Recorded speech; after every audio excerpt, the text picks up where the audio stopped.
اولم یر الانسان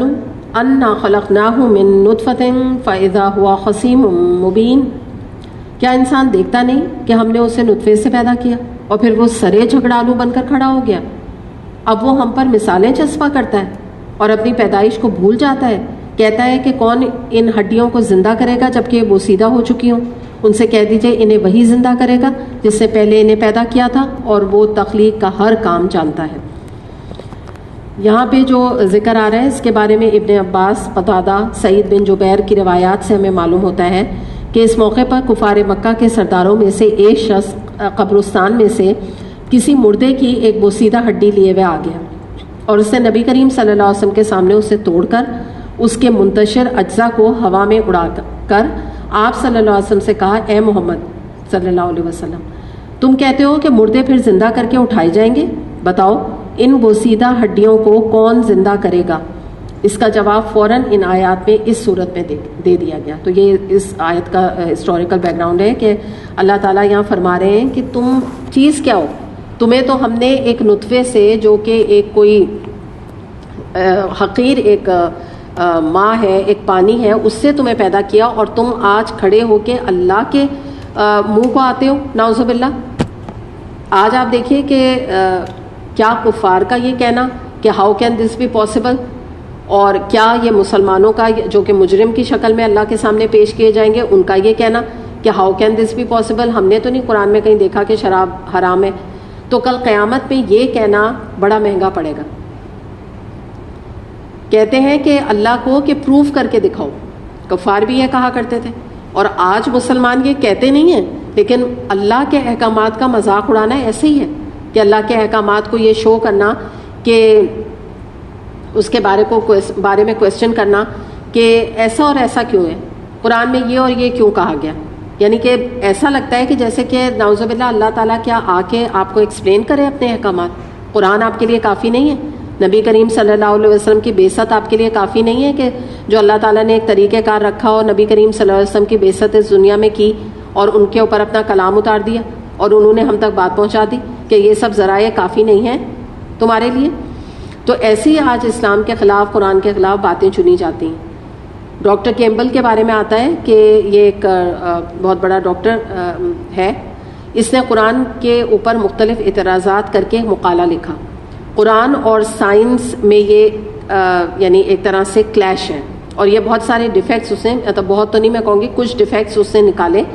ڈاکٹر ذاکر نائک نے مناظرہ کر کے ایک ایک اعتراض کا جواب دیا اور اس کو چپ کرا دیا۔ آج بھی پیس ٹی وی کا اگر آپ کوئی ریکارڈنگ پرانی نکالیں تو آپ کو یہ ان کا مناظرہ جو ہے ڈاکٹر کیمبل کے ساتھ مل جائے گا، اور ایک لمبے عرصے تک جب تک ڈاکٹر ذاکر نائک نے ایک کام نہیں کیا، آپ کو پتہ ہے کوئی مسلمان آگے بڑھ کے ان کے یہ غلط قسم کے اعتراضات کا جواب نہیں دے سکا۔ تو اتنا بڑا رول جو ہے ڈاکٹر ذاکر کا الحمدللہ دین کی ترویج میں اور دین کے احکامات کو پروف کرنے میں، اللہ کے قرآن کو پروف کرنے میں انہوں نے یہ رول پلے کیا کہ انہوں نے ایسا اس کے رد کیا کہ وہ جواب نہیں دے سکا ہے، کہ جس سے کہ انہوں نے پروف اینڈ میں کر کے بتا دیا ڈاکٹر ذاکر نائک نے کہ there is not a single defect in Quran, ایک سنگل آیت کے ایک لفظ میں بھی کوئی ڈیفیکٹ نہیں ہے جس کا کہ تم دعویٰ کر رہے ہو، اور اس کو خاموش لٹرلی کرا دیا ہے کہ اس کے بعد اب ہر ایک کو پتہ ہے کہ اگر کوئی اس کا مقالہ پڑھتا ہے تو اس کو پتہ ہے کہ اس کو رد کرنے کے لیے ڈاکٹر ذاکر نائک کا بھی لیکچر اور ان کی اس کے اوپر لکھی ہوئی کتابیں موجود ہیں الحمدللہ۔ تو جو لوگ کوشش کرتے ہیں نا دنیا میں باطل کو نافذ کرنے کی، اللہ تعالیٰ اس کا اپنی حقانیت کے ساتھ جو ہے نا وہ اس کا منہ توڑ دیتے ہیں، حقانیت کو ثابت کرتے رہتے ہیں، کیونکہ اللہ کی بات حق ہے اور وہ حق ہونے کے لیے ہی قرآن اس دنیا میں آیا ہے، اللہ کی بات حق ہونے کے لیے بیان کی گئی ہے۔ وہی ہے جس نے تمہارے لیے ہرے بھرے درخت سے آگ پیدا کر دی اور تم اس سے اپنے چولہے روشن کرتے ہو، کیا وہ جس نے آسمانوں اور زمین کو پیدا کیا اس پر قادر نہیں کہ ان جیسوں کو پیدا کر سکے؟ کیوں نہیں، جبکہ وہ ماہر خلاق ہے۔ وہ تو جب کسی چیز کا ارادہ کرتا ہے تو اس کا کام بس یہ ہے کہ اسے حکم دے کہ ہو جا، اور وہ ہو جاتی ہے۔ پاک ہے وہ جس کے ہاتھ میں ہر چیز کا مکمل اقتدار ہے اور اسی کی طرف تم پلٹائے جاؤ گے۔ تو یہاں پہ ہم یہ دیکھتے ہیں کہ جو یہاں پہ ذکر کیا گیا ہے کہ آپ یہ سمجھیں کہ اللہ تعالیٰ کی جو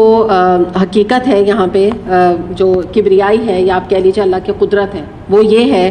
کہ اللہ تعالیٰ جب کسی چیز کا ارادہ کرتا ہے تو اس کے لیے یہ کام اتنا آسان ہوتا ہے کہ اللہ تعالیٰ کہتا ہے بس ہو جا اور وہ ہو جائے. اور ہم جیسے انسانوں کے لیے جو ہم اللہ کے آگے اتنے حقیر ہیں اور اتنے کمتر ہیں اور آپ کہہ لیجئے کہ اتنے بے بس ہیں، تو ہم جو ہے وہ کسی کو بھی لاکھ حکم دیتے رہیں اور اپنے آپ کو بہت بڑی چیز سمجھتے رہیں، لیکن ضروری نہیں ہے کہ ہم جو حکم جس چیز کو دیں، چاہے وہ کوئی بندہ ہو، چاہے وہ کوئی ایکسپیریمنٹ ہم کر رہے ہوں، چاہے ہم کوئی چیز ایجاد کرنے لگے ہوں، تو ہم اس کو جیسا چاہیں ویسا بنا ڈالیں. جس کی مثال یہ وائرس کی. اتنا چھوٹا سا وائرس ہے، ساری دنیا میں پھیل چکا ہے. بڑے بڑے سپر پاور کے سائنٹسٹ جن کو لاکھوں لاکھوں ڈالر دیے جاتے ہیں، ان کی تنخواہیں بندھی ہوئی ہیں اس کام کے لیے کہ بھئی جب کوئی ایسی بیماری آ جائے تو آپ اس کا کوئی حل تلاش کریں. اٹلی سے لے کر اور امریکہ سے رہ کر اور رشیا سے لے کے سب اس کوشش میں لگے ہوئے ہیں، لیکن کوئی بھی جو ہے ویکسین نہیں بنا پا رہا ہے، حالانکہ وہ چاہ رہے ہیں بنانا. تو یہ اللہ تعالیٰ کا یہ پروف یہاں پہ موجود ہے کہ جو اللہ چاہتا ہے وہ حکم دیتا ہے، وہ چیز انکار کر ہی نہیں سکتی ہونے سے. اتنی بڑی وہ قدرت رکھتا ہے. اور اتنا بیوقوف انسان کے پیچھے بات آئی کہ وہ اللہ کے آگے جھگڑالو بن کے کھڑا ہو جاتا ہے. یعنی ٹکر کس سے لے رہا ہے، کس کے آگے ڈیفائنس دکھا رہا ہے. تو اللہ ہی ہے جو ہمیں کوئی موذی بیماری سے، کوئی ہماری زندگی میں آنے والی آفات سے، کوئی ہمارے غم اور تکلیفوں سے، کوئی ہمارے رزق کی تنگی سے، کوئی بھی ہمارے دل کی پریشانیوں سے نجات دلا سکتا ہے، کیونکہ اس کے ہاتھ میں سب کچھ ہے.